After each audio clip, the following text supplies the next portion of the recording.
Assalamualaikum warahmatullahi wabarakatuh. Kami dari kelompok 6 yang beranggotakan saya dari Tentara Jalas Viva, Marsha Adelia, dan Gita Gea. Pada kesempatan kali ini, kami kelompok 6 akan menjelaskan materi tentang pelayaran India-Cina. Materi pertama itu latar belakang dari pelayaran ini, yaitu materi saya. Apa itu Jalur Sutra?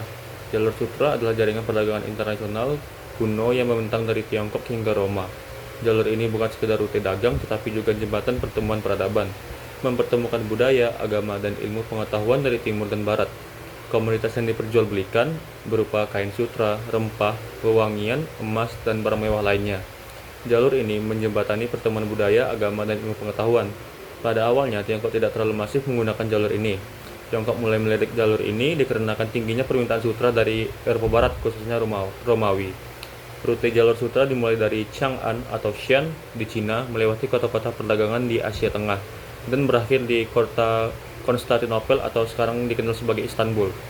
Namun setelah penaklukan kota Konstantinopel, hubungan dagang antara Timur Asia dan Eropa mulai sulit, sehingga pada era ini mulailah era penjelajahan Eropa untuk mencari jalur alternatif agar bisa berdagang dengan negara-negara Asia.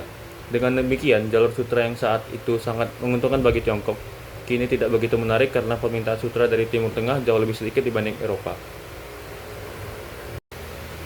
Sebelum menggunakan jalur laut, perdagangan internasional Cina sepenuhnya bergantung pada jalur darat yang dibuka oleh Zhang Qian pada masa dinasti Han.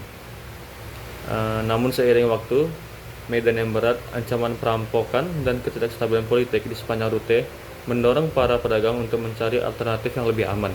Dari sinilah jalur laut mulai digunakan.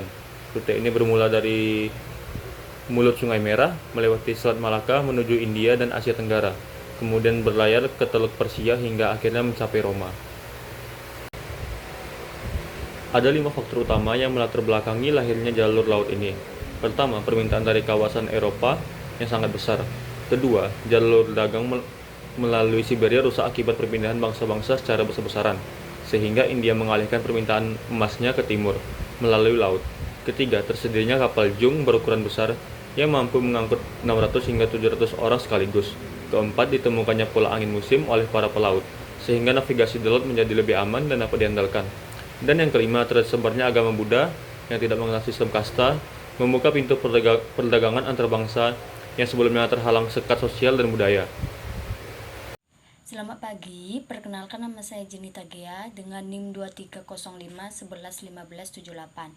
Di sini saya akan membuat video tentang materi saya yang dimana letak geografis Nusantara dalam pelayaran India-Cina.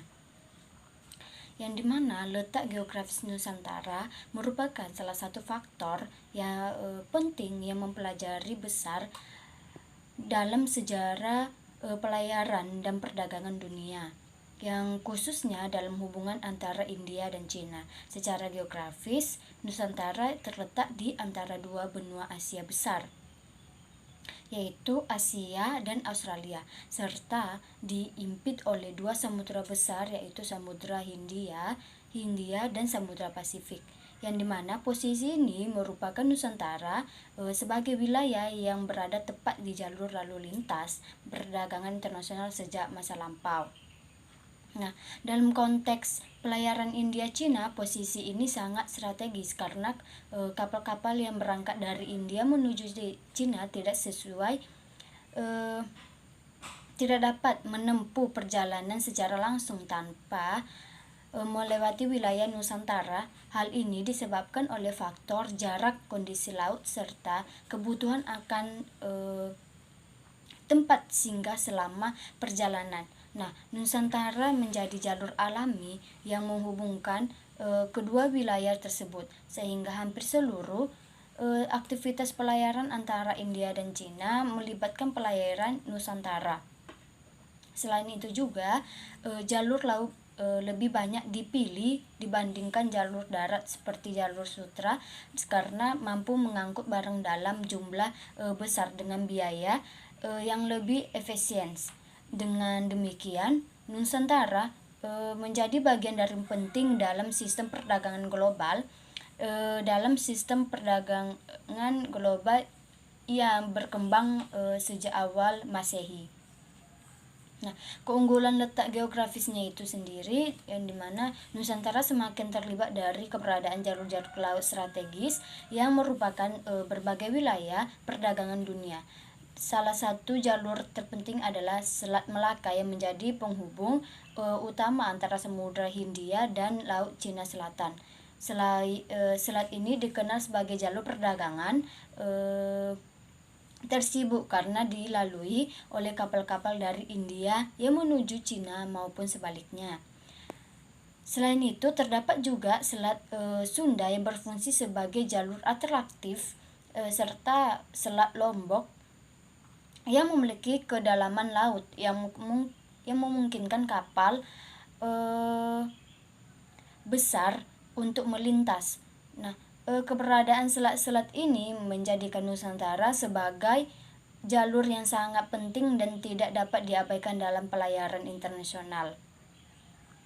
Dalam praktiknya, pelayaran antara India dan Cina tidak dilakukan secara langsung dari satu titik ke titik lain. Kapal-kapal dagang biasanya akan singgah terlebih dahulu di pelabuhan-pelabuhan yang ada di Nusantara. Nah, antara ini dilakukan untuk berbagai keperluan seperti mengisi persediaan makanan dan air, memperbagi kapal, serta melakukan aktivitas perdagangan. Nah, barang-barang dari India seperti kain dan logam dapat diperdagangkan di Nusantara sebelum melanjutkan perjalanannya ke Cina. Sebaliknya, barang dari Cina seperti sutra dan keramik juga dapat diperjualbelikan di Nusantara sebelum sampai ke wilayah lainnya. Nah, kondisi ini menjadikan Nusantara sebagai pusat distribusi barang dalam jaringan perdagangan internasional. Nah, faktor lainnya yang sangat mempengaruhi pentingnya letak geografis Nusantara adalah keberadaan angin muson. Angin ini bertiup secara periodik dan menutup arah pelayaran kapal-kapal dagang. Pada saat angin muson barat bertiup, kapal dari India dapat berlayar menuju Nusantara dan Cina. Sebaliknya, ketika angin muson timur tertiup, kapal-kapal tersebut dapat kembali ke India. Nah, karena angin bersifat musiman, para pedagang harus menunggu waktu yang tepat untuk melanjutkan perjalanannya. Akibatnya mereka sering tinggal cukup lama di wilayah Nusantara. Hal ini memperkuat peran Nusantara sebagai tempat persinggahan sekaligus pusat interaksi ekonomi dan budaya. Mungkin sekian dari materi saya. Bila ada kurang dan mohon maaf. Selamat pagi. Baik, saya Marsha Adelia akan melanjutkan penjelasan terkait materi tentang peran aktif Nusantara terhadap pelayaran India-Cina. Perdagangan melalui jalur laut Selat Malaka memberikan peluang ekonomi dan juga pertukaran budaya yang signifikan yang terjadi di Nusantara. Sebagai lokasi yang strategis dalam jalur perdagangan, ini menjadi pusat kegiatan perdagangan dan juga pertukaran informasi antara pedagang dari berbagai negara. Selain itu, pengaruh kebudayaan, agama, dan juga teknologi juga terbawa melalui hubungan perdagangan ini. Nusantara memainkan peran aktif dan peran penting yang sangat strategis dalam pelayaran India dan Cina pada sejak awal Masehi, terutama karena posisi geografisnya yang berada tepat di jalur laut utama dunia pada masa itu. Wilayah ini tidak hanya menjadi jalur transit, tetapi juga pusat perdagangan aktif yang melibatkan kerajaan-kerajaan lokal dalam pertukaran barang, budaya, dan juga teknologi. Nah, di sini tuh ada posisi geografis strategis Nusantara. Seperti yang kita ketahui, Nusantara itu terletak di persimpangan dua samudra besar, yaitu Samudra Hindia dan juga Samudra Pasifik. Nah, hal ini tuh yang menjadikan Selat Melaka yang menghubungkan India di barat laut dan juga menghubungkan dengan Cina di timur laut, di mana kapal-kapal harus berhenti untuk provision, perbaikan, atau perdagangan. Nah, kerajaan-kerajaan seperti Sriwijaya pada abad ke-7 sampai 13 menguasai selat ini, mengungut pajak pelabuhan, dan juga menyediakan layanan pelayaran seperti pemandu, galangan kapal, dan juga penginapan. Posisi inilah yang membuat Nusantara itu tidak sekedar hanya sebagai penghubung pasif saja, tetapi juga melainkan aktor aktif dalam pelayaran India dan Cina tersebut. Selanjutnya itu ada peran aktif kerajaan-kerajaan di Nusantara.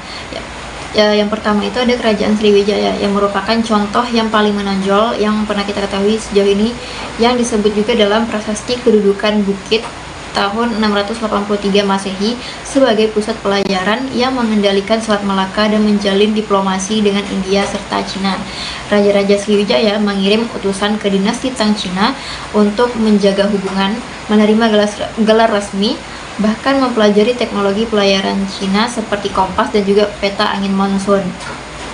Nah, hubungan dagang dengan India dimulai lebih awal sekitar abad 2 Masehi, diikuti dengan Cina yang membawa masuk pengaruh Hindu-Buddha yang membentuk kerajaan-kerajaan seperti Tarumanegara dan juga Kutai.